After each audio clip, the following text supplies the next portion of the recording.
ඒ භාග්‍යවත් වූ අරහත් වූ සම්මා සම්බුදුරජාණන් වහන්සේට අපගේ নমස්කාරය වේවා.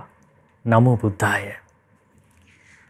මේ ලෝකේ ඉපදිලා මේ ලෝකේ හැදිලා වැඩිලා මේ ලෝකයෙන් එතර වෙලා මේ ලෝකේ දුක් විඳින සත්‍යවත් සසර කතරෙන් එතර කරන්නට අසීමිත මහා කැපකිරීමක් කළ අප සරණ ගිය අපගේ භාග්‍යවතුන් වහන්සේ පැමිණි ඒ ගමන් මගේ අතීතාවර්ජනයක් සූවිසිවරණ පුණ්‍යවන්ත වැඩසටහනක් දවසේ ආරම්භ කරන්නටයි සූදානම් වන්නේ.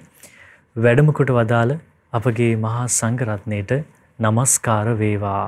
සාදු සාදු සාදු. අද දින සූවිසිවරණය සදහම් දේශනය සඳහා අනුග්‍රහ කරන්නේ පින්වත් රනිෂා නෙවින්දි දියණියගේ මැයි මාස 5 වන දිනට යෙදුන 9 වන උපන්දින නිමිත්තෙන් එම දියණියටත් අනුදි සෙහන්යා දියණියටත් ශනුලි ගිහන්සා දියණියටත් ආශිර්වාද කිරීම පිණිස අමිතිරිගල පදිංචි පින්වත් අනෝමා රංජනී පතිරණ මහත්මිය සහ දුල්ෂානි දිලූපා මහත්මිය විසිනුයි අද දවසේ සූවිසිවරණ සදහම් දේශනය සඳහා බැතිබර දායකත්වය කරන්නේ. පින්වත් ස්වාමීන් වහන්සේත් සමගින් උතුම් වූ දහම් පිළිසඳර ආරම්භ කරන්නට පින්වත් ස්වාමීන් වහන්සේ ආරම්භයක් විදිහට මම දැනගන්න කැමතියි. පින්වත් ස්වාමීන් වහන්සේ අපේ භාග්‍යවතුන් වහන්සේස සර්වඥයන් වහන්සේ කියලා බොහෝ තැන්වල දෙනවා අපි අසා තිබෙනවා. ස්වාමීනි සර්වඥයන් වහන්සේලා විදිහට භාග්‍යවතුන් වහන්සේලාට ආමන්ත්‍රණය කරන්නේයි. නමෝ බුද්ධාය. අපගේ ගුරු දේවෝත්තම පින්වත් ලොකු ස්වාමීන් වහන්සේට මාගේ নমස්කාරය වේවා. අපි මේ සූවිසි බුදුරජාණන් වහන්සේලා ගැන සාකච්ඡා කරමින් ඉන්නේ. එතකොට සර්වඥයන් වහන්සේ කියන නම බුදුරජාණන් වහන්සේට පාවිච්චි කරන්නේ උන්වහන්සේ මේ ලෝකෙ සියල්ල දැනගත්තා කියන අර්ථය. මෙතන ලෝකේ දැනගත යුතු යම්තාක් දේවල් තියෙනවද? දැකගත යුතු යම්තාක් දේවල් තියෙනවද? බුදුරජාණන් වහන්සේට ඒ සියල්ල විවෘතයි. උන්වහන්සේට කියනවා අනාවරණ දස්සාවේ කියලා. මේ ලෝකේ කිසි දෙයක් වෙහිලා නැහැ උන්වහන්සේට. හැබැයි භාග්‍යවතුන් වහන්සේ යමක් අවශ්‍ය නම් ඒ ගැන බලලා කාරණේ දැනගන්නවා කියන. ඒ කියන්නේ නිරතුරුවම පිහිටන ඥාන දර්ශනයක් නැහැ කියනවා. උන්වහන්සේගේ සර්වඥතා ඥානය මානසිකාර ප්‍රතිපදයි. යමක් දැනගන්න අවශ්‍ය නම් ඒ ගැන සිහි කළ පමණින් උන්වහන්සේට ඒ දේ ගැන සම්පූර්ණ ඥානෙ අවබෝධය ඇති වෙනවා කියන. ඒතර උන්වහන්සේට සඳහන් වෙන්නේ මේ ලෝකය අතෙඹුලක්ෂය අවබෝධ කරගත්ත කියලා. උපමාවක් කියනවා නම් අතට බලවත් පුරුෂෙක් නෙල්ලි ගෙඩියක් තමන්ගේ අල්ල උඩ තියාගන්නවා. තියාගෙන හැම පැස්සෙම හැරි හොඳට තමන්ගේ අල්ල උඩ තියෙන දෙයක් දකිනවා වගේ බුදුරජාණන් වහන්සේට මේ ලෝකය ගැන දැක්මක් තියෙනවා. දර්ශනයක් තියෙනවා. මේ ලෝකේ සියලු දේවල් වලින් ඈතර වෙලා ගියා. ලෝකයට ඇලෙන්නේ නැතුව, ගැටෙන්නේ නැතුව, බැඳෙන්නේ නැතුව සියල්ලෙන් නිදහස් වුණා. මේක අවස්ථාවකදී උන්වහන්සේ දේශනා කරනවා ඇටීරියා වනයේක ඉන්නකොට අතට ඇටීරියා කොළ ස්වල්පයක් ගන්නවා. අරගෙන අහන පින් මහණෙනි තථාගතයන් වහන්සේගේ අතේ තියෙන මේ කොළ ස්වල්පයේද වැඩි මේ මහා ඇටීරියා වනයේ තියෙන කොළද? කියන ස්වාමීනි භාග්‍යතුන් වහන්සේ ඔබ වහන්සේගේ අතේ තියෙන බොහොම චුට්ටයි. මේ වනාන්තරේ විශාල ප්‍රමාණයක් කොළ තියෙනවා. බුදුරජාණන් වහන්සේ වදාළ පින්වත් මහණනි මේ කාරණිත ඒ වගේමයි තථාගතයන් වහන්සේගේ අවබෝධය මේ මහා ඇටීරියා වනයේ වගේ කියලා කිව්වා. හැබැයි ඔබට අවබෝධයට අවශ්‍ය ප්‍රමාණය විතරක්. හරියට මේ අතරගත් ඇටීරියා කොළ ස්වල්පේ වගේ අවබෝධයට අවශ්‍ය ප්‍රමාණය තමයි තථාගතයන් වහන්සේ ධර්මයේ දේශනා කළා තියෙන්නේ. ඒතර මේ ප්‍රමාණය අපිට ප්‍රමාණවත් චතුරාර්ය සත්‍ය ධර්මය අවබෝධ කරගන්න. දුක්ඛ, සමුදය, නිරෝධ මග්ග කියන මේ චතුරාර්ය සත්‍ය ධර්මය අවබෝධ කරලා මේ සසරෙන් නිදහස් වෙන්නේ මේ ටික ප්‍රමාණවත්. එහෙම. එතකොට සූත්‍ර පිටකේ, විනය පිටකේ, ඊළඟට අභිධර්ම පිටකේ කියලා තියෙනවා. ඒතර මේ දහම් කාරණා ටික අපිට ආය අමුතුවෙන් හොයන්න දෙයක් නැහැ. ඒතර මේ තියෙන ටික ප්‍රමාණවත් මේ අපේ ජීවිතේ සාර්ථක කරගන්න. අපේ ජීවිතේ රාග දේශ මොහ දුරු කරන වැඩ පිළිවෙලට එන්න මේ දේශනා කළ තියෙන දහම් ටික ප්‍රමාණවත්. එතකොට තථාගත ශ්‍රාවකයා බුදුරජාණන් වහන්සේ සර්වඥයි කියන මේ කාරණේ අදහ ගන්නවා. උන්වහන්සේ දැකපු දෙයක්, උන්වහන්සේ අවබෝධ කරපු දෙයක් තමයි අපිට මේ කරුණාවෙන් කියලා දීලා තියෙන්නේ. එතකොට මේ ගුණයත් එක්ක සම්බන්ධ වෙනවා ධර්මය අවබෝධ කරන ශ්‍රාවකයාගේ සිත. එතකොට අර කෙලෙහි ගුණයක් එක්ක බුදුරජාණන් වහන්සේ කියන චිත්තප්‍රසාදයකුත් එක්ක මේ දහම් කාරණා විමසද්දී ඒ ශ්‍රාවකයට කෙමෙන් මේක අවබෝධ වෙන්න පටන් ගන්නවා. ඉතින් ඒ හින්දා බුදුරජාණන් වහන්සේ සර්වඥයි කියලා කියන්නේ ලෝකේ දැනගත යුතු, දැකගත යුතු යම් තාක් දෙයක්ද ඒ සියල්ල උන්වහන්සේ දැනගත්තා කියන ආකාරය. එතකොට මේ සර්වඥතා ඥානයටපත් වුණාට පස්සේ ආය උන්වහන්සේට ලෝකේ කිසිම රහසක් නැහැ. එතකොට බඹලෝ වේවා, දෙව්ලෝ වේවා, මිනිස්ලෝ වේවා, ඊළඟට සතර පාය වේවා. ඒතර මේ කොහේ වුණත් උන්වහන්සේ සුළු මොහොතකින් මෙනෙහි කළ පමණකින් ඒ සියලු කාරණා දැනගන්න පුළුවන්. එතකොට බුදුරජාණන් දේශනා කරනවා මේ සර්වඥාණයටපත් වුණාට පස්සේ ආය ලෝකේ අභියෝගයක් නැහැ කියන. දැන් ඒතර භාග්‍යතුන් වහන්සේ ඉන්න කාලේ සර්වඥයි කියලා කියපු තව ශ්‍රාවකයෝ හිටියා. නිගණ්ඨනාථ පුත්ත, ඊළඟට අජිත කේසකම්බල, ඊළඟට පකුද කච්චයන වගේ නොයෙකුත් ආගමික ශාස්ත්‍රවරු තමන් සර්වඥයි කියලා බුරුට සමාජයේ හුවා දැක්කුවා. හැබැයි බුදුරජාණන් වහන්සේ වදලා පින්වත් මහණෙනි, ඒ වගේ බොරුවට අසත්‍යයෙන් තමා සම්මා සම්බුද්දයි කියලා යම් ශ්‍රාවකයෝ කිව්වද, ඒ අයට තථාගතයන් වහන්සේගේ දර්ශනපතේට ඉන්න වාසනාව නැහැ කිව්වා. එහෙම ආවොත් එහෙම එක්ක එයාලා හිස සත්කරකට පැලිය යනවා කිව්වා. මොකද අර බුදුරජාණන් වහන්සේට අභූතයෙන් චෝදනා කරලා තමන් සම්මා සම්බුදුයි තථාගතයන් වහන්සේ එහෙම නැහැ කියලා. ඒතට ඒ වගේ අවාසනාවන්ත අයත් හිටියා. බුදුරජාණන් වහන්සේ ඇස් දෙකින් දකින්නවා. හැබැයි අර තමන් දෘෂ්ටිගත වෙලා ඒ අර වාසනාව ලබන්න පින නැහැ. ඉතින් ඒ හින්දා අපිට මේ කාලේ සර්වඥයන් වහන්සේ ගැන හිත පහදවගෙන මේ ධර්මය අහන්න ලැබුණ එක ගොඩාක් වාසනාවක්. ඊළඟට අපි මේ බුදුරජාණන් වහන්සේලා ගැන ඉගෙන ගන්නවා, බුද්ධ වංශය ගැන කතා කරනවා. ඒතර මේ හැම කාරණයකටම පදනමුනේ උන්වහන්සේගේ සර්වඥ බව. උන්වහන්සේ දේශනා කළ ශ්‍රාවකයාට නිවන් දකින්න, ධර්මය අවබෝධ කරගන්න අවශ්‍ය කාරණා ටික, නිවන පිණිස උපකාර වෙන කාරණා ටික දේශනා කළා තියෙනවා. ඉතින් ඒ හින්දා ඒ සර්වඥතා ඥානය ගැන අපි හිත පහදව ගන්නවා. අවසරයි පින්වත් ස්වාමීන් වහන්සේ, අපි මීට පෙර වැඩසටහනකදී සාකච්ඡා කරන්නට යෙදුණා මේ දීපංකර බුදුරජාණන් වහන්සේගෙන් අපගේ බෝසතාණන් වහන්සේ නියත විවරණ ලබාගත් ආකාරය සහ දීපංකර බුදුරජාණන් වහන්සේ ගැනත් පින්වත් ස්වාමීන් වහන්සේ කරුණු අපිට විස්තර කරලා දෙන්න යෙදුණා. පින්වත් ස්වාමීන් වහන්සේ දීපංකර බුදුරජාණන් වහන්සේගෙන් පසුව අපගේ බෝසතාණන් වහන්සේ නියත විවරණ ලබාගත්, එසේත් නැත්නම් මුණ ගැසුණු බුදුරජාණන් වහන්සේ අපිට පැහැදිලි කර දෙන්නේ. බුද්ධ වංශය සඳහන් වෙනවා දීපංකර බුදුරජාණන් වහන්සේගේ නියත විවරණ ලැබලා අපගේ මහබෝසතාණන් වහන්සේ අසංකී කල්ප ලක්ෂයක් ආය බුදුරු මුණ ගැහුනේ නැහැ කියනවා. බලන්න එතකොට මේ සසරේ තියෙන භයානක බව. එතකොට නියත විවරණ ලැබලා අසංකී කල්පයක් බුදුරු නැතුව උන්වහන්සේ සසරේ පින්දහම් පුරමින්, අපි කතා කරා වගේ පාරමී ධර්මයන් පුරමින් මේ ගමන යාව. එතකොට අසංකී කල්පයක් ගත වුණාට පස්සේ තමයි ඊළඟට උන්වහන්සේට කොණ්ඩඤ්ඤ කියන බුදුරජාණන් වහන්සේ මුණ ගැහුනේ. එතකොට මේ කොණ්ඩඤ්ඤ බුදුරජාණන් වහන්සේ මුණ ගැහෙන කාලේ අප මහ බෝසතාණන් වහන්සේ මේ මනුස්ස ලෝකේ සක්විති රජ කෙනෙක්, විජිතාවි කියලා. එතකොට මේ සක්විති රජුරවන්ට අහන්න ලැබුණා මේ කොණ්ඩඤ්ඤ කියන බුදුරජාණන් වහන්සේගේ පහළවීම ගැන. අහන්න ලැබිලා මේ විජිතාවි කියන සක්විති රජුරෝ ගිහිල්ලා මේ බුදුරජාණන් වහන්සේට වන්දනාමාන කරලා ඊළඟට දම්පැන් පූජා කරලා ඒ බුද්ධ ශාසනය පැවිදි වෙනවා කියන. පැවිදි වෙලා බුද්ධ ශාසනය බැබළුණා කියන. ඒතර මේ වගේ මේ සසරේ යද්දී මේ බෝසතාණන් වහන්සේලාට බුදුරු මුණ ගැහෙනවා. එතකොට නියත විවරණ ලබනවා. ලබලා හිටන් අර ශාසනයට විරුද්ධ දෙයක්, බුද්ධ ශාසනයට හානි වෙන දෙයක් ඒ බෝසත්තුරු කරන්නේ නැහැ. එතකොට ඒක ධර්මතාවයක්. එතකොට ඒ කොණ්ඩඤ්ඤ බුදුරජාණන් වහන්සේ මේ විජිතාවි කියන සක්විති රජුරු දැකලා දම්පැන් දෙනවා. ඒ පැහැදුණු සිත දැකලා නියත විවරණ ලබා දෙනවා. පින්වත් මහණෙනි, මේ ඉන්න විජිතාවි සක්විති රජුරුව වෙන කෙනෙක් නෙවෙයි, අනාගතයේදී මේ ලෝකේ සම්මා සම්බුදු වෙන ගෞතම කියන නමින් සම්බුදු වෙන මේ බෝසතාණන් වහන්සේ මේ වැඩේ ඉන්නේ කියලා නියත විවරණ ලබා දෙනවා. එතකොට කලින් වගේම ඒ ගෞතම බුදුරජාණන් වහන්සේට සාරිපුත්ත මොග්ගල්ලාන නම් රහතන් වහන්සේලා දෙනමක් ඉන්නවා අග්‍ර ශ්‍රාවක හැටියට. ආනන්ද කියලා භික්ෂුවක් උපස්ථාන කරනවා කියලා අර විදිහට අපගේ ගෞතම බුදුරජාණන් වහන්සේගේ විස්තර ටික එදා ඒ කොණ්ඩඤ්ඤ බුදුරජාණන් වහන්සේ දේශනා කළා. ඒතර බලන්න බොහෝ කාලයක් තිස්සේ මේ බෝසතාණන් වහන්සේ තුළ මේ කුසල බීජය වැඩි ඊළඟට අදිෂ්ඨානෙන් ශක්තිමත් වෙවි, ඊළඟට පාරමිතාවෙන් ශක්තිමත් වෙවි මේ බොහෝ කාලයක් සසරේ එකම ඉලක්කයක් කරා එනවා. එතකොට ඒක මේ බෝසතාණන් වහන්සේලා තුළ තියෙන ආශ්චර්ය කාරණයක්.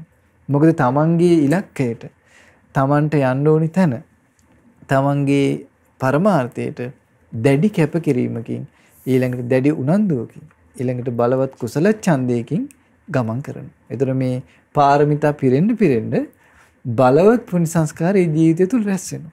ඒතර දන් දීලා, සිල් රැකලා, ඉවසලා, ඊළඟට අදිෂ්ඨානෙන්, සත්‍ය වචනෙන් ඒ හැම එකකින්ම ජීවිතේ උන්වහන්සේගේ මොහොතක් පාසා ශක්තිමත් වෙවි තමයි මේ ගෞතම බුදුරජාණන් වහන්සේ කියන උත්තම පදවිය දක්වා උන්වහන්සේ ගමන් කළේ.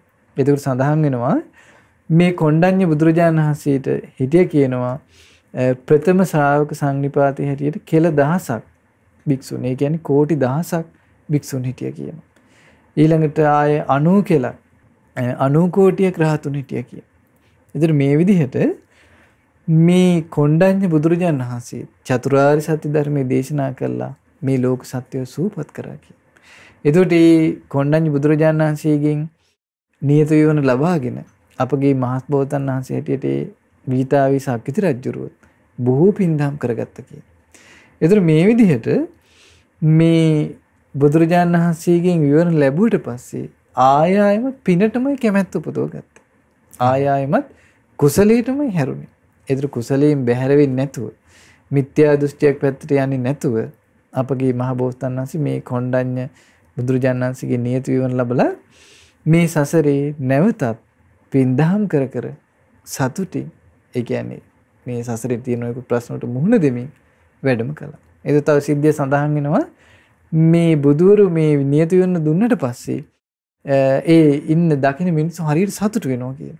මල් දානවා ඊළඟ ගීතිකා කියනවා මිනිස්සු පතනවා කියනවා අපිට මේ දැන් වැඩේ ඉන්න කොණ්ඩඤ්ඤ බුදුරජාණන් වහන්සේගෙන් ධර්මය අවබෝධ කරගන්න බැරි වුණොත් අනේ මේ උතුමා බුදු වුණාම හරි අපිට අවබෝධ කරගන්න පුළුවන් කියලා සතුටු වෙනවා කියන. ඒතර බලන්න සත්පුරුෂයෙක්ගේ ස්වභාවය තමයි තව යහපත් දෙයක් දැක්කොත් ඇහුනොත් ඒක අනුමෝදන් වෙනවා. ඉතින් මිනිස්සු මේ නීති විවරණ දෙනවා අහලා කියනවා අනේ අපිට මේ බුද්ධ ශාසනය මග ඇරුණොත් එහෙම අපිට මේ බෝසතාණන් වහන්සේ බුදු වෙද්දී අනාගතයේ ගෞතම නමින් අපිට මේ බුද්ධ ශාසනය හරි පිහිටක් ලැබෙන්නේ කියලා ඊගෙන හිතලා සතුටු වෙනවා කියලා. බලන්න ඒක නුවණැත්තට පුළුවන් මේ බුදු ගුණ සිහි කරලා අවස්ථානුකූලව තමන්ගේ චිත්ත ප්‍රීතිය උපදව ගන්න. ඉතින් ඒ හින්දා මේ බුද්ධ වංශය ගැන කතා කරන එක හරි උපකාරයි අපිට මේ බුද්ධානුස්සති මානසිකාරය තුල රැඳිලා ඉන්න. ඉන්න ස්වාමීන් වහන්සේ අපිට පැහැදිලි කරමින් ඉන්නේ දීපංකර පාදමූලයෙන් නියතිරණ ලබාගත් අපගේ ගෞතම බෝසතාණන් වහන්සේ අප සරණ ගිය අපගේ බුදුරජාණන් වහන්සේ ආ ගමන් මඟ ඉන් අනතුරුව කොණ්ඩඤ්ඤ බුදුරජාණන් වහන්සේගෙන් නියත විවරණ ලබාගත් ආකාරය තමයි පින්වත් ස්වාමීන් වහන්සේ අපට පැහැදිලි කර දෙන්න යෙදුනේ. පින්වත් ස්වාමීන් වහන්සේ භාග්‍යවතුන් වහන්සේට බොහෝ නම් භාවිතා කරනවා අපි අසා තිබෙනවා. විශේෂයෙන් මා පෙර පින්වත් ස්වාමීන් වහන්සේගෙන් අසා දෙන සර්වඥයන් වහන්සේ ආදී පින්වත් ස්වාමීන් වහන්සේ පැහැදිලි කරන්නට යෙදුනා. ඒ වගේම අපි අසා තිබෙනවා පින්වත් ස්වාමීන් වහන්සේ අචින්තනීය ගුණ සමුදායකින් අපේ භාග්‍යවතුන් වහන්සේ යුක්තයි කියලා. මේ අචින්තනීය කියන වචනේ අර්ථ පොඩ්ඩක් පැහැදිලි කරලා දෙන්නසේක්වස. බුදුරජාණන් වහන්සේ දේශනා කළා තියෙනවා ශ්‍රාවකයන්ට හිතන්න ඕනේ කාරණා මොනවද කියලා. ඒතර උන්වහන්සේ දේශනා කළා තියෙනවා මේ ලෝකේ තියෙන නොයෙකුත් මතවාද නිවන් මඟට උපකාර වෙන්නේ නැති කාරණා දේශනා කළා තියෙනවා. මේවා හිතන්න යන්න එපා. ඔබගේ කුසල් වැඩින්නේ නිවන් මඟට උපකාර වෙන්නේ. ඊළඟ තවත් කාරණා උන්වහන්සේ දේශනා කළා තියෙනවා පින්වත් මහණනි මේ කාරණා ඔබ හිතන්න. ඒ තුලින් තමයි ඔබගේ සිත දියුණු වෙන්නේ. නුවණ මෝරන්නේ ප්‍රඥාව වැඩෙන්නේ. උතර භාග්‍යතුන් වහන්සේ වදාරනවා පින්වත් මහණෙනි මේ ලෝකයේ කෙලවරක් තියෙනවද? ලෝකේ කෙලවරක් නැද්ද? ඊළඟට තථාගතයන් වහන්සේ මරණින් මත්තේ ඉන්නවද? තථාගතයන් වහන්සේ මරණින් මත්තේ නැද්ද? ඊළඟට මේ රහතන් වහන්සේට මොකද වෙන්නේ මරණින් මත්තේ? මේ වගේ නොයෙකුත් මතවාද තිබුණා ඒ කාලේ සමාජයේ. ඒතර මේවම හරිය කරගෙන ඒවම තමන්ගේ දර්ශනය කරගත් ශාස්ත්‍රවරුත් හිටියා. එතකොට නුවණ මද මිනිස්සු ඒවටත් අහු වුණා. ඒතර භාග්‍යතුන් වහන්සේ මේ අසාරදී අසාර හැටියට පෙන්වලා දුන්නා. සාරවත්දී වටිනාකමත් පෙන්වලා දුන්නා. උන්වහන්සේ දේශනා කරන පින්වත් මහණෙනි මේ ලෝකෙ නොසිතිය යුතු කල්පනා නොකළ යුතු කාරණා තියෙනවා කියව හතරක්. එකක් තමයි උන්වහන්සේ දේශනා කළ පින්වත් මහණෙනි බුදුවරුන්ගේ බුද්ධ විශේෂය ගැන ඔබ සිතන්නට නොයා යුතුය. ඒක නොසිතිය යුතුය. හිතන්න ගියොත් එහෙම ඔබ උමතු වෙන්න පුළුවන්. දුකටපත් වෙන්න පුළුවන්. මොකද දැන් අපි ඒ කියන්නේ අපි මේ බුදුරජාණන් වහන්සේගේ ගුණ කතා කරනවා කියන එක නෙවෙයි. බුදුරජාණන් වහන්සේගේ බුද්ධ විසිට අදාළ කාරණා අරගෙන මේක මේ විදිහට කොහොමද උනේ? බුදුරජාණන් වහන්සේ කොහොමද අහසින් ගියේ? ඊළඟට බුදුරජාණන් වහන්සේ කොහොමද අනිත් අයගේ සිත් කියවන්නේ? ඒතර අර අපිට විශේෂ වෙන්නේ නැති කාරණා සිහි කරන්න යන්න එපා කියනවා. මොකද ඒක ශ්‍රාවකයට අදාළ නැහැ. ඒක ශ්‍රාවකයාගේ ජීවිතයේ වැඩි දියුණු වෙන්න උපකාර වෙන්නේ නැහැ. ඊළඟට උන්වහන්සේ දේශනා කරනවා පින්වත් මහණෙනි ධානය ඇත්තහුගේ භාවනා කළ හොඳට චිත්ත සමාධිය ලබාගෙන ධානය ලබාගත් අයගේ ඒ ධානය විශ්ය ගැන ඔබ හිතන්න යන්න එපා කියන. ඒක හිතලා ඉවර කරන්න බෑ. බුද්ධ විශ්ය ගැන හිතලා ඉවර කරන්න බෑ. ඒතර අපේ තියෙන හිතේ හිතන්න පුළුවන් ධාරිතාවය ඉක්මවා යෑමක් වෙනවා මේ බුදුරජාණන් වහන්සේ අපිට හිතන්න කියපු කාරණා හිතන්න ගියොත්. එතකොට ධානය ලැබලා ආසින් ගමන් කරන්න පුළුවන්. නොපෙනී යන්න පුළුවන්. ඊළඟ නිරෝධ සමාපත්තිය වගේ සමාපත්තිය වලපත් වුනහම සතියක් එක පළඟින් කෑම ගන්නේ නැතුව ආස්වාස් ප්‍රාස්වාස් මේ නිරුද්ධ කරලා එක පළඟින් වැඩ ඉන්න සතියක් එකම තැන. ඒතර මේව වෙන්නේ කොහොමද කියලා අයෝනිසෝ මනසිකාරයෙන් කල්පනා කරන්න ගියොත් එහෙම ඒක අපේ සීමාව ඉක්මවා ගියා වෙනවා. කොහොමද වෙන්න පුළුවන් කිය.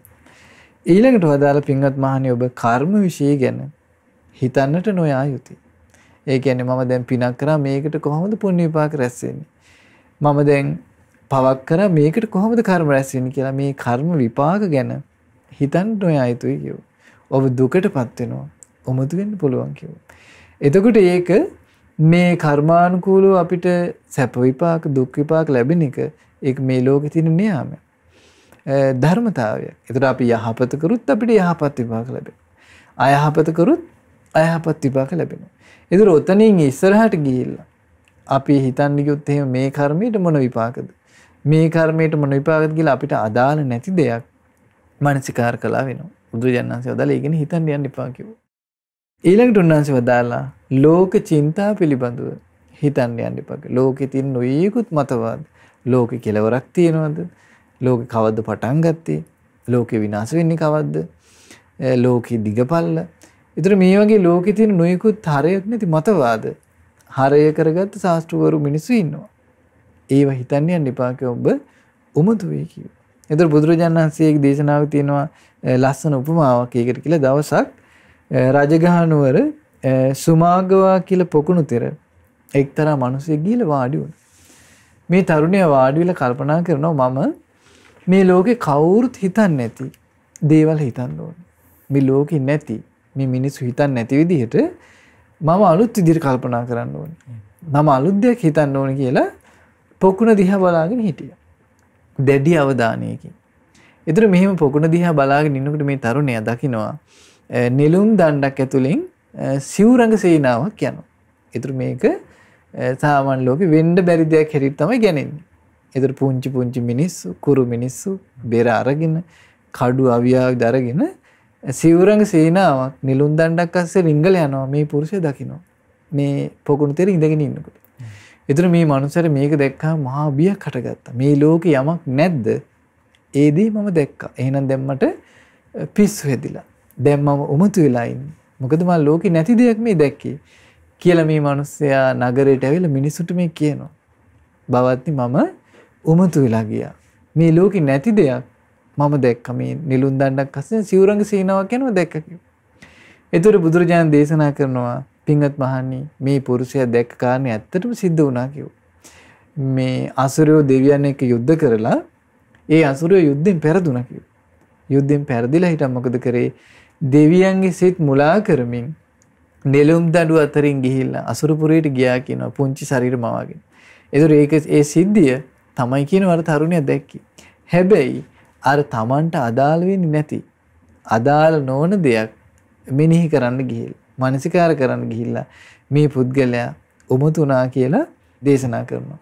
චිත්ත වික්ෂේපයටපත් වුණා කියලා.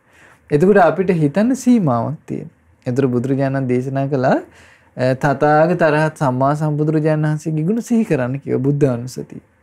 ඊළඟට මේ නවලෝකුත්තර ධර්මයේ මේ බුදුරජාණන් වහන්සේ වදාළ රාග දේශ මොහ දුරු කරන මේ ධර්මයේ ගැන සිහි කරන්න කිව්වා.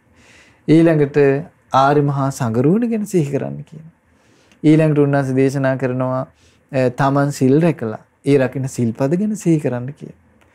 ඊළඟට බුදුරජාණන් දේශනා කරනවා තමන් හොඳට දම්පැන් දීලා ඒ තමන් වඩන ත්‍යාගී ගුණය ගැන සිහි කරන්න. ඒතර මේ වගේ සිහි කරන්න කාරණා රාශියක් අපිට පෙන්නදලා තියෙද්දි අර අචින්තේය නොසිතිය යුතු කාරණා හිතන්න යන්න හොඳ නැහැ කියන. ඒතර බලන්න දැන් බුදුරජාණන් වහන්සේලාගේ ජීවිත ගත්තොත් උන්වහන්සේලාගේ ජීවිතවල අපි කතා කර සමාන ලක්ෂණ තියෙනවා. ඇතැම් වෙලාවට තියෙනවා අසමාන ලක්ෂණ. අසමාන ලක්ෂණ හැටියට සඳහන් වෙන්නේ උන්වහන්සේලාගේ වැඩ ඉන්න ආයු ප්‍රමාණය ඒ බුදුරජාණන් වහන්සේලාට අනුව වෙනස් වෙනවා. දැන් අපේ ගෞතම බුදුරජාණන් වහන්සේට කලින් ලෝකෙ වැඩ හිටියේ කාශ්‍යප බුදුරජාණන් වහන්සේ. ඒතර උන්වහන්සේ අවුරුදු 20000ක් මේ ලෝකෙ වැඩ හිටියා. හැබැයි අපගේ භාග්‍යතුන් වහන්සේ අවුරුදු 80යි වැඩ හිටියේ. ඒතර මේක වෙනස්කමක්. එතකොට යම් කෙනෙක් මේක අහලා ඇයි මෙහෙම වුනේ කියලා කල්පනා කරන්න යනවා නම් එහෙම අපේ සීමාව ඉක්මවල යෑම. ඒක බුදුරජාණන් වහන්සේලාගේ විශේෂයිති දෙයක්. ඊළඟට සඳහන් වෙනවා ඒ බුදුරජාණන් වහන්සේලාගේ ශරීර උසේ වෙනස්කම් තියෙනවා. ඊළඟට උපන්න කුලේ වෙනස් වෙනවා. එතෙන් බුදුරු බ්‍රාහ්මණ කුලේ, ශාස්ත්‍රීය කුලේ උපදිනවා. ඊළඟට පදන් වීර්ය කරපු කාලය මහ බිනික්මන් කරලා සමහර බුදුරණලා සතියයි, සමහර බුදුරයා බෝසත්ණන්ලා මාස 4යි, සමහර බෝසත්ණන්ලා මාස 7යි. අපගේ බෝසත්ණන් වහන්සේ අවුරුදු 6ක් දුෂ්කර ක්‍රියා කළා. මේ වගේ වෙනස්කම් තියෙනවා කිය. ඊළඟට බුද්ධ රශ්මියත් වෙනස්කම් තියෙනවා කිය. මේ බුදුරජාණන් වහන්සේලාගේ. ඊළඟට සඳහන් වෙනවා ගිහිගේ හැර අබින් මහ බිනික්මන් කරපු ඒ රතේ වෙනස්කම් තියෙනවා කිය. ඊළඟට කියනවා මේ බුද්ධත්වයේ ලබන්නේ වැඩ ඉන්න බෝධිය. බෝධිනාසිකේ වෙනස්කම් තියෙනවා. ඇසතු බෝධිය කියනවා, නුග බෝධිය කියනවා, මහරි බෝධිය කියනවා. ඔය වගේ වෙනස්කම් තියෙනවා. ඊළඟට වැඩ සිටි පරයන්කේ වෙනස්කම් තියෙනවා කියනවා.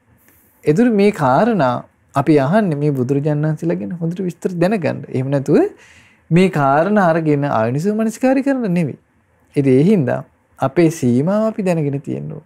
එතකොට අපිට හිතන්න කියපු කාරණා උන්වහන්සේ පැහැදිලිව වදාලා පින්වත් මහණෙනි ඔබ සිහි කරන්න මේ තමයි දුක නම් වූ ආර්ය සත්‍යය.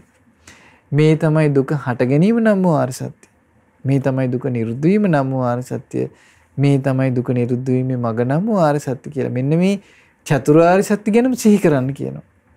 ඒක තමයි කියව අවබෝධයේ පිණිස, සංසිඳීම පිණිස, නිවන පිණිස උපකාර වෙන්නේ. ඉතින් ඒ හින්දා මේ අචින්තයේ කරුණු අපි හිතන්න යන එකකින් වළකින්න ඕනේ. පින ස්වාමීන් වහන්සේ පැහැදිලි කරමින් ඉන්නේ ඒ භාග්‍යවත් වූ අරහත් වූ සම්මා සම්බුදුරජාණන් වහන්සේගේ අසිරිමත් වූ ගුණ සමුදාය ටිකෙන් ටික මේ භාග්‍යවතුන් වහන්සේ පැමිණි ගමන ගැන අපි පින ස්වාමීන් වහන්සේගෙන් අසා දැනගන්නවා.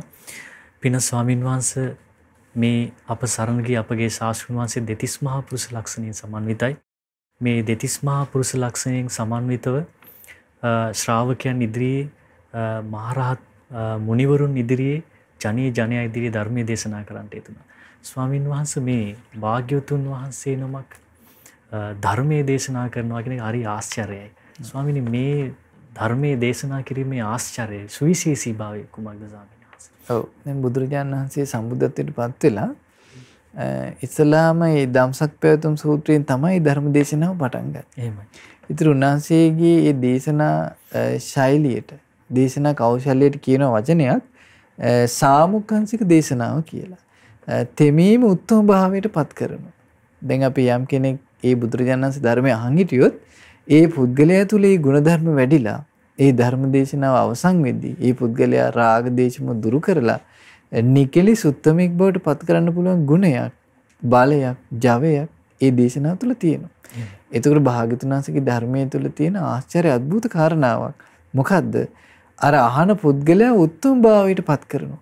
දැන් මේ සතර අපායට වැටෙන ස්වභාවයෙන් හිටි සත්වයක රාග, දේශ, මෝහ, ඊර්ෂ්‍යා, මාන ආදී මේ අකුසල් වලින් මුදවලා සුළු වේලාවක් තුල උත්තම භාවයට පත් කරන්න නම් ඒ ධර්මයේ ආචාරයකවත් තියෙන්න ඕනෙම. ඒතර මේකේ සඳහන් වෙනවා තෙමීම උත්තම භාවයට පත් කරන අන් අයට අවබෝධය පිණිස දේශනා කරපු මේ දහම් විලාසයට කියන සාමුක්ඛංශික දේශනාව කියලා. ඒතර බුදුරජාණන් වහන්සේගේ පිළිවෙලක් තියෙනවා බණ කියන. ඉස්ලාම් උන්වහන්සේ ශ්‍රාවකයෙකුට දානය ගැන කතා කරනවා. දාන කතා. මේ විදිහට දන් දෙන්න, මේ විදිහට දන් දුන්න සසර ලැබෙනවා. ඊළඟට මේ විදිහට දන් දීලා අපිට යහපත් ප්‍රාර්ථනාවක් කරන්න පුළුවන්. දන් දීම තුළ යහපත් මිත්‍රයෝ ලැබෙනවා. කල්යාණ කීර්තිරාවයක් පැතිරෙනවා. ඊළඟට දන් දීම තුළ සත්පුරුෂ ඇසුර ලැබෙනවා. ඊළඟට ඒ කාලින රහතන් වහන්සේලා ඉස්ලාම බණ කියනවා දන් දෙන අයට. එතකොට දාන ගෙනිච්චට පස්සේ රහතුන්ගෙන් ප්‍රථමයෙන්ම බණ අහන්න හම්බෙනවා කියලා. ඒකට යානිසංසය. ඊළඟට මේ දන් දෙන කෙනාගේ කීර්ති රාවයක් පැතිරලා යනවා කියන. දන් දෙන කෙනාට ඕනි තැනක විශාරදව යන්න පුළුවන් කියන. මෙයා දානපති දාන සාගර කියලා මිනිස්සු අභිනන්දනා කරනවා කියන.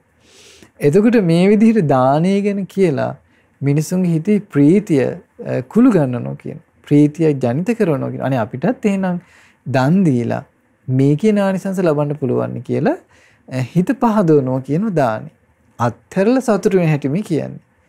එදුරු දාන දීලා හිත සතුටු වෙන කෙනාට ඊළඟට බුදුරජාණන් සීලය ගැන කතාව කරනවා කියන. බලන්න මේ බුදුරජාණන් වහන්සේලාගේ අద్භූත ආශ්චර්යවත් දේශනා කෞශල්‍ය. එදුරු අර දානීය ගැන අහලා හිත පහදවගෙන ශ්‍රාවකයට තමයි සීලය ගැන කියන්නේ. ඒතර සීලය කියලා කියන්නේ කය වචනේ සංවර කරන එක. කයින් කරන වැරදි සත්තු මරණ එක, සොරකම, වැරදිකාම සේවනය, අනිත් අයට හිංසා පීඩා කරන ඒවා. කයෙන් කරන වැරදි සංවර වෙනවා. ඊළඟට වචනයෙන් බොරු කියන, කේලම් කියන, හිස් වචන පරස වචන කියන මේක නවත්තලා වචනේ සංවර කරනවා. සීලය ගැන කියලා, සිල්පද ගැන කියලා දීලා සිල් රැකීමෙන් ජීවිත ලැබෙන ආනිසංස කියනවා. දෙවියන් අතරට යන්න පුළුවන්. මහා පිනක් උපදිනවා. ඒතර සිල්පද පහක් රැක්කොත් එහෙම බුදුරජාණන් වහන්සේ වදාළේ පුණ්‍ය ගංගාවල් පහක් ගලනවා කිව්වා අපේ ජීවිතය තුළ. හරියට ගංගාවක ජලය ගලන්නේ සිල්පදයක් රැකීම තුළ ජීවිතේ පින ගලනවා කියන. ඒතර අපේ ඇහැට පේන්නේ නැහැ. හැබැයි බුදුරජාණන් වහන්සේගේ අවබෝධය ගැන තියෙන පැහැදීමෙන් අපි මේවා අදාහ ගන්නවා. දැන් අපි කතා කරා සර්වඥයි කියලා අපි අදාහ ගන්නවා. උන්වහන්සේ අවබෝධයෙන් මේ දේශනා කරපු දහමක් කියලා හිත පහදව ගන්නවා. හිත පහදවගෙන අපි ඒ කාරණේ පිළිගන්නවා. ඊළඟට සීලය ගැන කියනවා. සීලය ගැන කියලා දැන් සීලය ගැන රහතන් වහන්සේලා විස්තර කළා තියෙනවා. සීලය කියලා කියන්නේ හොඳ යාළුවෙක් ඉන්නවා වගේ කියන. ඒතකොට දුර ගමනක් යන කෙනෙකුට තියෙන රසවත් බත් මුලක් වගේ කියනවා සීලය කියන්නේ. ඊළඟට කියන සීලය කියන්නේ හාත්පස හමාගෙන යන සුවඳක් වගේ කියන. සුවඳ විලවුන් වගේ කියන. සීල් සුවඳ හමනවා කියන. ඊළඟට සීලය කියලා කියන්නේ දුර ගමනක් යන කෙනෙකුට තියෙන හොඳ වර්ගයේ වාහනයක් වගේ කියන. සීලය කියන්නේ උත්තම ආයුධයක් කියන. ඊළඟට උත්තම ඇඳුමක් වගේ කියන. ඒතර මේ සීලයෙන් ජීවිතය රැකලා දෙන හැටි. සීලයෙන් අපිව සුගතියට ගෙන හැටි කියලා ඒ සීල් රැකීමේ මිනිසුන් උනන්දු කරනවා කියන. දානය ගැන වදාලා ඊළඟට සීලය ගැන වදාලා. ඊළඟට සග්ග කතා සුගතිය ගැන කියනවා. මේ විදිහට පින් කරලා දන් දීලා සීල රැකලා මේ විදිහට දෙවියන් අතර උපන්න කියලා. ඒ දිව්‍ය ලෝකෙ විස්තර, දෙවිවරු සැප විඳින හැටි, දෙවිවරු එකතු වෙලා ධර්ම සාකච්ඡා කරන හැටි, දෙවිවරු එකතු වෙලා බුදු ගුණ කතා කරන හැටි. දිව්‍ය ලෝකෙ සැපසී ඒ සුගතියේ සැපයටපත් වෙච්ච අයගේ විස්තර කියලා දෙනවා. එතකොට ශ්‍රාවකය තුල කැමැත්තක් ඇති වෙනවා. අනේනම් මා සුගතිය ගිහින් මේ ධර්මය අවබෝධ කරගන්න මහන්සි ගන්නවා කියලා සුගතිය උපදින්න කැමැත්තක් ජනිත වෙනවා. ඊළඟට බුදුරජාණන් දේශනා කරනවා කාමානං ආදීනවා. එතකොට මේ ඇහැට පේන ප්‍රේමනාප රූප, ශබ්ද, ගන්ධ ආදී දේවල් වලට මේ කාම ගුණයන්ට ඇලිලා ගිහිල්ලා ආශාදීයේ පස්සේ දුව ඉන්න එකේ ආදීනෝ කියලා දෙනවා. ඇහැ පිනව ඉඳලා අවසාන නිරේට යන්න වෙනවා. තිරිසන් අපාය යන්න වෙනවා කියලා මේ කාමී ආදීනව කියලා දීලා කාමයෙන් නිදහස් වෙන්න මිනිසුන්ට යොමු කරනවා. මිනිසුන් උනන්දු කරනවා. ඊළඟට ඕකාරං සංකිලේසං කෙලෙස් සහිත ජීවිතේ ලාමකම ගැන කියලා දෙනවා. කාමයේ ආදීනෝ කියලා මේ කෙලෙස් සහිතව ජීවත් වුණොත් ඔබට මේ විදිහේ ආදීනව ලාමක අකුසල් රැස් වෙනවා. දුගතිය යන්න වෙනවා. ඊළඟට වචනය සංවරලා ආනන්තරීය පාප කර්ම සිද්ධ වෙන්න පුළුවන්. ඒ කියන්නේ සත්පුරුෂීන්ට ගරහලා ආර්ය උපවාද වෙන්න පුළුවන්. ඒතර වචනයෙන් ආර්ය උපවාද වෙනවා සත්පුරුෂයන්ට ගැරහුවොත් එහෙම. ඒතර මේ සියල්ල වළක්වලා මේ සත්‍යයේ ජීවිතය පිරිසුදු එකක් බවට පත් කරනවා. ඊළඟට කෙලෙස් සහිත ජීවිතේ ලාමකම ගැන පහදලා ඊළඟට උන්වහන්සේ දේශනා කරන නෙක්ඛම්මී ආනිසංස. කාමයෙන් වෙන්වීමේ තියෙන අනුසස් වැදගත්කම ශ්‍රාවකින්ට පෙන්වලා දෙනවා. එතකොට අර ක්‍රමක්‍රමයෙන් ප්‍රමුදිත වෙච්ච සිතක් ඇති වුණ ශ්‍රාවකයා මන අවධානයෙන් මේ දහම් කාරණා එකින් එක ග්‍රහණය කරගන්න. ඒක බුදුරජාණන් වහන්සේ විශේෂ හැකියාවක්. උන්වහන්සේ දේශනා කරනවා මේ විදිහට සාමුක්ඛං දේශනාව දේශනා කරන් යද්දී ඒ හිත අවබෝධයට සුදුසු පරිදි සකස් වෙනවා කියන. උන්වහන්සේ වදාලා කල්ල චිත්තං මුදු චිත්තං හිත මුදු වෙනවා කියන. දරදඬු ගතිය නැති වෙලා මේ ධර්මයට අවනත වෙනවා කියන. ඊළඟට විනීවරණ චිත්තං නීවරණයන්ගෙන් බැහැර වෙනවා කියනවා. දැන් අපි දන්නවා කාමච්ඡන්දය, ව්‍යාපාද, තීන මිද්ද, උද්ධච්ච කුක්කුච්ච විචිකිච්ඡා කියන මේ නීවරණ වලින් බැහැර වෙලා යනවා කියන. ඊළඟට උදග්ග චිත්තං ඔද වැඩි ගිය සිතක්, ප්‍රීතිමත් සිතක්, පසන්න චිත්තං පහන් සිතක් ඇති වෙනවා කියන. ඒතර ඔන්න ඔය මට්ටමට එනකන් බුදුරජාණන් වහන්සේ ධර්ම කරුණු කිය පින ගැන කිය සුගතිය ගැන කිය ඊළඟට සීලේ අනුසස් කිය ශ්‍රාවකයාගේ හිත හික්මවනවා කිය. ඊට පස්සේ මේ විදිහට හිත මුදු වුණාම ප්‍රසන්න වුණාම චතුරාර්ය සත්‍ය ධර්ම දේශනා කරනවා කිය. පින්වත්නි දුක කියන්නේ මේකයි. ඉපදීමත් දුකක්, ලෙඩවීමත් දුකක්, ජරාවටපත් වීමත් දුකක්, මරණය, ශෝක වැළපීමේ දුක කියලා දුක නම් වූ ආර්ය සත්‍ය පහදනවා. ඊළඟට දුක හටගන්න හේතු කාම තණ්හා, භව තණ්හා, විභව තණ්හා කියලා මේ ගැන කියනවා. ඊළඟ දුකින් නිරුද්ධ වීම කියනවා. මේ ත්‍රිවිධ තණ්හාවෙම ඉතුරු නැතුව නිරුද්ධ වීම. දුක්ඛ නිරෝධය ගැන කියනවා. අවසානයේ දුක නිරුද්ධ වෙන මඟ අරියටිම මඟ ගැන කියනවා. ඒතර මේ විදිහට වදාළද්දී ශ්‍රාවකයා වාඩි වෙලා ඉන්න ආසනයේදීම තමාගේ ජීවිතයේ උත්තම භාවයට පත් කරගන්න නැගිටින්නේ නිකේලසු මහරහතන් වහන්සේ නමක් වෙලා. ඒතර බලන්න මේ ධර්මීය ආශ්චර්යය. ඒතර යම් කිසිවෙකු විසින් කරවනව නෙවෙයි ඒ නුවණින් මෙනෙහි කිරීම තුළ ධර්මය අහලා දහම් කාරණා තමන් තුළින් දකින්න මහසි ගන්නවා. නුවණින් විමසනවා. ඒතර බුදුරජාණන් වහන්සේ වදාලා පින්වත් මහණි තථාගතයන් වහන්සේලා මේ ධර්මයේ කියා දෙනවා. පාර කියලා දෙනවා. ඔබ විසින් තමයි මේ මාර්ගය ගමන් කරන්න ඕනේ. ඒතර බලන්න උන්වහන්සේලාගේ දේශනාවේ තියෙන ආශ්චර්ය බව මග කියනවා. ඔබ මග යා යුතුයි. ඉතින් ඒ හින්දා අපිට මේ ධර්මය අහලා කරන්න වැඩක් තියෙනවා. මේ ධර්මය ප්‍රගුණ කරන එක. ඒකයි. අවසරයි පින්වත් ස්වාමීන් වහන්සේ භාග්‍යවතුන් වහන්සේගෙන් උතුම් වූ ධර්මයේ ශ්‍රවණය කරන්න බොහෝ සමාජයේ විවිධ මට්ටම් වල බ්‍රාහ්මණ, ශාස්ත්‍රීය, වෛශ්‍ය, ශූද්‍ර ආදී සිව් කුල වලින් බොහෝ පිරිස ඇවිල්ලා තියෙනවා. භාග්‍යවතුන් වහන්සේගේ උතුම් වූ රැකවරණය ලැබලා තියෙනවා. පින්වත් ස්වාමීන් වහන්සේ භාග්‍යවතුන් වහන්සේ ධර්මයේ දේශනා කරද්දී සමහර වෙලාවට ආදේශනා ප්‍රාතිහාර්ය ආදී ප්‍රාතිහාර්යයන් පාමින් ඒ වගේම සිත් ඔවුන්ගේ සිත් කියවා ඒ අනුව ඔවුන්ට සුදුසු දහම් බණපද තුලින් ඔවුන්ව দমনය කිරීමක් සිදු කර දෙනවා. ස්වාමීන් මේක හරි විශේෂයි නේ ස්වාමීන්. බුදුරජාන් වහන්සේ නමකටම විශේෂ වූ ලක්ෂණයක්. ස්වාමීන් වහන්සේ මෙන්න මේ කරුණ ගැන අපිට යම් පැහැදිලි කිරීමක් කර දෙන්න අවසරයි. ඔව් බුදුරජාණන් වහන්සේ ධර්මයේ දේශනා කරද්දී මුලින්ම කරන්නේ ඒ ශ්‍රාවකයා තමන් වහන්සේ හැමෝට එන පුද්ගලයා දිහා බලනවා උන්වහන්සේ. ඒතර උන්වහන්සේ මේ සඳහා විශේෂ ඒකට අපි හඳුන්වන පංච නේත්‍රයෙන් බුදුරජාණන් වහන්සේ සමන්විතයි කියලා. ඒතර භාග්‍යතුන් වහන්සේ තියෙනවා කියනවා බුද්ධ චක්කු. බුද්ධ චක්කු කියලා හඳුන්වන්නේ ඉන්ද්‍රිය පරෝපරියත් ඥානය. ඒ කියන්නේ මේ සත්‍යයන් තුළ ඉන්ද්‍රිය ධර්මයන් වැඩිලා තියෙන්නේ කොහොමද කියලා උන්වහන්සේ තුළ අවබෝධ ඥානයක් තියෙනවා. ශ්‍රද්ධාව, ඊළඟට වීරිය, සති, සමාධි කියන මේ ඉන්ද්‍රිය ධර්ම කොතරම් දුරට වැඩිලාද කියලා උන්වහන්සේට මොහොතකින් බලන්න පුළුවන්. ඊළඟට ආස්‍යානුසය ඥානය. මේ සත්‍යයන්ගේ ජීවිතය තුළ කොහොමද කෙලෙස් සැඟවිලා තියෙන්නේ? කොහොමද මේ ආශ්‍රව පිහිටලා තියෙන්නේ? සසරේ කොයි විදිහට ආපු කෙනෙක්ද කියලා මේ ඥාන තුලින් උන්වහන්සේ බලනවා කියන පුද්ගලෙක් දිහා. එහෙම බලලා තමයි උන්වහන්සේ මේ පුද්ගලයාට අදාළ විදිහට දහම් කාරණාව දේශනා කරන්නේ. ඒතර මේ ඥානින් බලද්දී උන්වහන්සේ දකිනවා මේ පුද්ගලයා සසරේ අනිත්‍ය භාවනාව වඩලා තියෙනවා.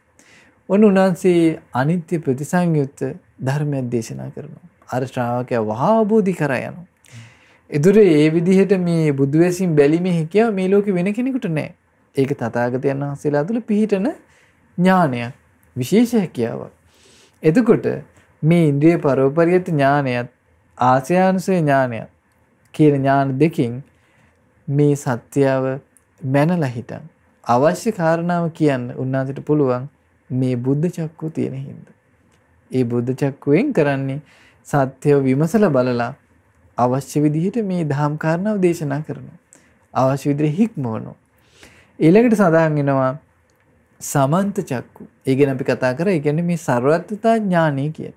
උන්වහන්සේට ලෝකෙ කිසිවක් වැහිලා නැහැ. අනාවරණ දස්සාවි කියලා කියනවා. මේ ලෝකෙ සියලු උන්වහන්සේට විවෘතයි.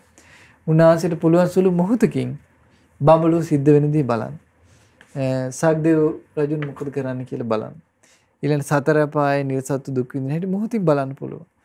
උන්වහන්සේට මොහොතින් පුළුවන් මේ සත්ව මොන විදිහේ කර්මයක් කරලාද මේ දුගතිය වැටුනේ කියලා එක මොහොතින් උන්වහන්සේට කල්පනා කරලා කියන්න පුළුවන්.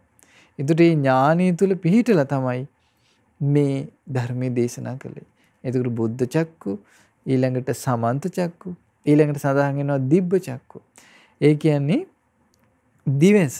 මේ දිවසින් පුළුවන් උන්වහන්සේට මේ සත්‍යෝ චුත වෙන උපදින ආකාරය දකින්න. ඒතර උන්වහන්සේ බෝධි මූලයේදී මුලින්ම උපදවාගත්තේ මේ පුබ්බේ නිවාසානුස්සති ඥානය කියන එක.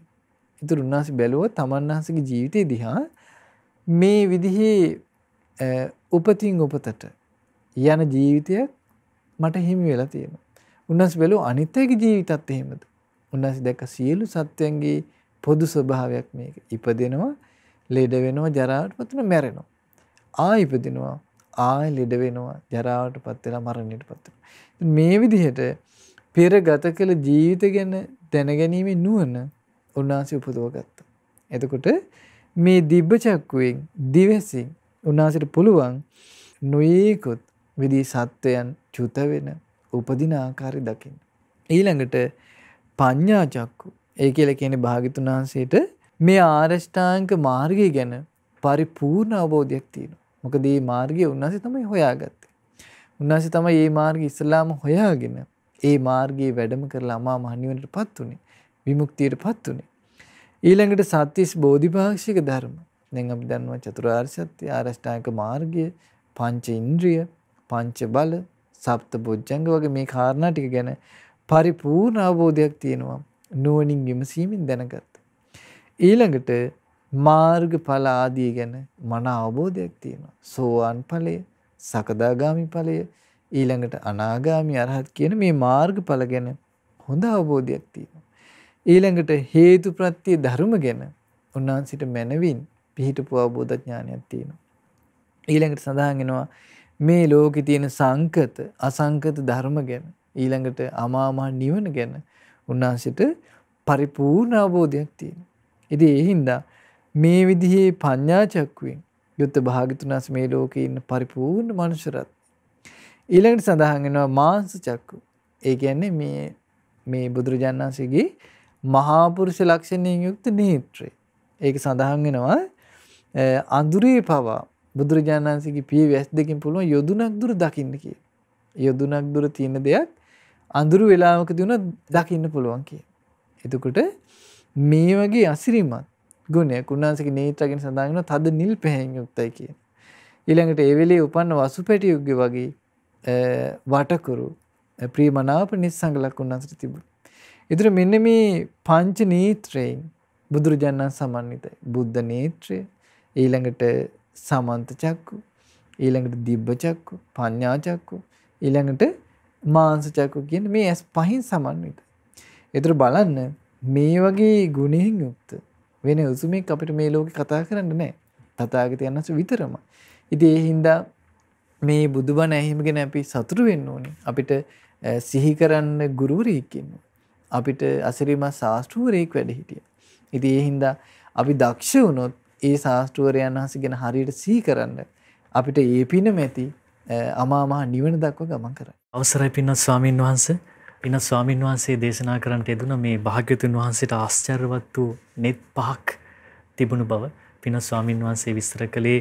මේ net පහින් බලමින් තමයි භාග්‍යවතුන් වහන්සේ කරා පැමිණි ශ්‍රාවකයන්ට ධර්මයේ දේශනා කළේ. ස්වාමීන් වහන්සේ හරි පරිපූර්ණ දැනුමක් භාග්‍යවතුන් වහන්සේට තිබුණා. මේ net පහින් බලමින් තමයි ශ්‍රාවකයන්ට ධර්මයේ දේශනා කළේ. පින්වත් ස්වාමීන් වහන්සේ බුදුරජාණන් වහන්සේ මේ ලෝකයේ දෙස මේ net පහින් බලපු ආකාරය ගැන ධර්මයේ සඳහන් යම් විස්තරයක් අපිට පැහැදිලි කර දෙන්නේසිකා. දැන් තථාගතයන් වහන්සේ සම්බුද්ධත්වයට පත් වෙලා උන්වහන්සේ මේ ලෝකෙ දිහා බලද්දි දැක්කා මේ රාග දේශ මොහ කියන මේ අකුසල වලින් අවුල් වෙලා ගිය, වියවුල් වෙලා ගිය සත්ත්ව ප්‍රජාවක් ඉන්නේ. ඒතර උන්වහන්සේට මුලින්ම මන්දෝත්සාහයේ ගතියක් ඇති වුණා. මා මේ ධර්මයේ කියන්නේ කිව්වොත් මට වෙහෙසක් වෙයි. මේ සත්‍යෝ ධර්මයට කන් යොමු කරන්නේ නැත්තම් අවබෝධයේ හිත පිහිටුවන්නේ නැත්නම් මේ ධර්මයේ දේශනා කරන්න කියලා මට වෙහෙසක් විතරක් වෙයි කියලා. ඒතර බුදුරජාණන් වහන්සේගේ සිතුවිල්ල දැකගත්ත සහපති බ්‍රහ්මරාජයා වහාම මනුලොවට ඇවිල්ලා බුදුරජාණන් වහන්සේට ආරාධනා කළා. සුගතයන් වහන්සේ ධම් දේශනසේක්වා. භාග්‍යතුන් වහන්සේ ධම් දේශනසේක්වා. ඔබ වහන්සේ ධර්මයේ දේශනා කළොත් අවබෝධ කරන අය පහළ වෙනවා. ඊට පස්සේ තමයි බුදුරජාණන් වහන්සේ මේ බුදු වැසින් ලෝකෙ දිහා බැලුවේ. ඒතර උන්වහන්සේ දැක්කා මේක හරියට පියුම් විලක් වගේ. එතකොට නිල් මානිල් රතු මහනිල් ආදී මල් පිපිච්ච පියුම් විලක් වගේ මේ මනුලෝ. උන්වහන්සේ දැක්කා සමහර නෙළුම් පොහටු වතුර ඇතුලේ තියෙනවා. තව සමහර නෙළුම් පොහටු මෝරලා වතුර මට්ටමේ ගෑවි තියෙනවා. තව සමහර නෙළුම් පොහටු වතුරෙන් උඩට ඇවිල්ලා හිරු රැස් වැටෙනකම් බලාගෙන ඉන්නවා පිපෙන්න. ඒ වගේ උන්වහන්සේ දැක්ක මේ මනුස්ස ලෝකයේ ඉන්න මිනිස්සු තුළ විවිධාකාර කෙලිස් මට්ටම් තියෙනවා. සමහරුන්ට කෙලිස් වැඩි, සමහරුන්ට ආශ්‍රව වැඩි. හැබැයි සමහරුන්ට කෙලිස් අඩුයි. ඒතර උන්වහන්සේ තේරුම් ගත්තා තථාගතයන් වහන්සේ ධර්මයේ දේශනා කළොත් මේ අය අවබෝධ කරනවා. ඒතර උන්වහන්සේ ලෝකයේ දිහා බලලා ලස්සන උදාහරණයක් පහල කරනවා. උන්වහන්සේ දේශනා කරනවා අයං ලෝකෝ සන්තාප ජාතෝ පස්ස පරේතෝ රෝගං වදති අත්තුනෝ. මේ ලෝකී සත්‍යය නොයීකු සිත් ඇවුල් ඇතු ස්පර්ශයෙන් පීඩා විඳින්න. ඒ කියන්නේ මේ ඇහැට දකින රූපය ඔස්සේ හිතලා පීඩා විඳිනවා. කනට ඇහෙන ශබ්ද ගැන හිතලා පීඩා විඳිනවා. මේ පීඩා විඳ දුක නැමැති රෝගය තමාගේයයි කියයි. ඒතර මේ දුක මගේ කියලා මේ අල්ලගෙන ඉන්නවා කිය. උන්වහන්සේ දැකපු විදිහ උදාහරණයක් පහල කරනවා. උන්වහන්සේ වදාලා යේන හිමඤ්ඤති තතෝතං හෝති අඤ්ඤතං. ඒතර මේ ලෝක සත්වය යම් අවුරකින් හිතා හිටින් නමුත් හිදු වෙන්නේ වෙනස් විදිහකට කියනවා. අපි හිතන විදිහට නෙවෙයි කියනවා සිද්ධ වෙන්නේ. ඒතර මගේ කියලා හිතන් ඉන්නවා කියනවා. හැබැයි තමන්ගේ වශයෙන් පවත්වන්න බැරි දේවල් ගැන. ඊළඟට අඤ්ඤතා භාවි භවසත්තෝ ලෝකේ භව පරේතෝ භවමේ භාවිනන්දති. මේ භව පැවැත්මේ ඇලිච්ච ලෝක සත්‍යය. ඒ කියන්නේ මේ විපාක පිණිස කර්ම සකස් වෙන දේවල් කර ඉන්නවා. ඒතර මේ භව පැවැත්මට ඇලිලා ඉන්න සත්‍යෝ අන් අයුරකටමපත් වෙනවා. මේ භවයේම පීඩාවටපත් වෙනවා කියනවා. හැබැයි පීඩාවටපත් වුණාට මේ භවයේමයි කියන සතුටින් පිළිගන්නේ. මොකද ධර්මයක් දන්නේ නැති හින්දා. උන් දේශනා කරනවා යද බිනන්දති තං භයං යස්ස භායති තං දුක්ඛං භව විප්පහානායකෝ පනිදං බ්‍රහ්මචරියං උසති. යමක් සතුටින් වැළඳ ගනී නම් ඒකින්මයි බිය උපදින්නේ කියන. ඊළඟට යමක් බියගෙන දෙයි නම් ඒකමයි කියන දුකක් වෙන්නේ. බලන්න උන්වහන්සේ ලෝකෙ දිහා දැකලා මුලින්ම වදාන උදාහරණේ. ඊළඟට භව දුක නසණ්ඩයි මේ තථාගතයන් වහන්සේ බඹසර සීලී ගැන දේශනා කරන්නේ. ඊළඟට උන්වහන්සේ වදාලා ඒව මේතං යථා භූතං සම්මප්පඤ්ඤාය පස්සතෝ භවතණ්ණා පහියති විභවං නාබිනන්දති. මේ විදිහට මේ භව දුක ගැන හරි හැටියට දැනගෙන යම් කෙනෙක් නුවණින් විමසනවා නම් මේ භව තණ්හාව නැති වෙලා යනවා කිය. ඊළඟ දේශනා කරනවා සබ්බසෝ තණ්හානං කය අශේෂ විරාගෝ නිරෝධෝ නිබ්බාන. මේ විදිහට තණ්හාව ෂේ වුණාම ඉතිරි නැතිව නොයල්මෙන් නිරුද්ධ වුණාම ඒක තමයි කියනවා නිවන. ඒතර බලන්න උන්වහන්සේගේ උදාන පරිපූර්ණ. උන්වහන්සේට ප්‍රසාද සංවේගය ඇති වුණාම උන්වහන්සේ ලෝකය ගැන දැකපු විදිහ දේශනා කළා. ඉතින් ඒ හින්දා මේ භවය විභවයේ සතුටින් පිළි නොගෙන අමාමහ නිවනටපත් වෙන්න තමයි උන්වහන්සේ මේ ධර්මයේ වදාළේ අපිට. අඳුරෙන් ආලෝකයටන ජීවිතයක් අපේ ජීවිතයට ළඟා කරගන්නේ කොහොමද කියන කාරණයයි අද දවසේත් පින්වත් ස්වාමින් වහන්සේ අපට පැහැදිලි කර දුන්නේ. අපි නොදත් බොහෝ කරුණු අද දවසේත් සූවිසි විවරණයේ සදහම් දේශනය තුලින් ඔබට දැනගන්නට ලැබුණා කියලා අපි විශ්වාස කරනවා. අද දවසේ පින්වත් ස්වාමින් වහන්සේ ඉඩාසර වෙන්වන්නේ පුණ්‍ය අනුමෝදනාව සඳහා. අද දවසේ සූවිසි විවරණයේ සදහම් කතිකාවතර අනුග්‍රහය දරන්නේ පින්වත් රණීෂා නෙවින්දි දියණියගේ මැයි මාස 5 වෙනි දිනට යෙදෙන 9 වෙනි උපන්දින නිමිත්තෙන් එම දියණියටත් අනුදී සෙහන්‍යා දියණියටත් ශනුලි ගිහන්සා දියණියටත් ආශිර්වාද කිරීම පිණිස අමිතිරිගල පදිංචි පින්වත් අනෝමා රංජනී පතිරණ මහත්මිය සහ දුල්ෂානි දිලුපා මහත්මිය විසින් ඉතින් ඒ පින්වතුන් බලාපොරොත්තු වෙනවා ඒ උපන්දිනේ සමරන දරුවන්ට ආශිර්වාද කරන්න මේ පින් අනුමෝදන් කරන්න. ඉතින් අද දවසේ මේ ධර්මයේ ශ්‍රවණය කරලා ඒ වගේම ධර්ම දානයේ සිද්ධ කළ රැස් කරගත් උදාාර පින අපි මුලින්ම සියලු පින් කැමති දෙවියන්ට අනුමෝදන් කරමු. සක්දෙවිඳුන් ප්‍රදාන සියලු දෙවියෝ මේ පින් සතුටින් අනුමෝදන් වෙත්වා. පිනින් සතුටු වන දෙවියන්ගේ ධාර්මික දිව්‍ය රැකවරණය මේ පින්වත් දියණියන් ඇතුළු මේ පින්වත් සෑම දිනකට සලසා දෙත්වා. දෙවියන්ටත් උතුම් ධර්මාභෝධී පිණිස මේ පින් උපකාර වෙත්වා. සාදු. ඒ වගේම රැස් කළ පින ගුරු දේවෝත්තම පින්වත් ලොකු ස්වාමීන් වහන්සේ ප්‍රදාන මහා සංඝරත්නයට අනුමෝදන් වෙත්වා. උතුම් ධර්මාභෝධී පිණිස මේ පින් උපකාර වෙත්වා. සාදු. ඒ වගේම රැස් කළ මේ උදාර පින රණීෂා නෙවින්දි දියණියට අනුමෝදන් වෙත්වා. ඒ 9 වෙනි උපන්දිනය යෙදුනේ දියණියට මේ පින් අනුමෝදන් වෙත්වා. ඒ වගේම අනුදී සෙහන්යා දියණියට, ඒ වගේම ශනුලි ගිහන්සා දියණියට මේ පින් අනුමෝදන් වෙලා ඒ දරුවන්ට නිදුක් නිරෝගී සුව සැලසේවා. සුවසේ අධ්‍යාපන කටයුතු කරගන්න, සුවසේ ධර්මයේ හැසිරෙන්න, කල්යාණ මිත්‍ර ඇසුරේ උතුම් ධර්මාභෝධය ලබන්න මේ පින් උපකාර වෙත්වා. සාදු.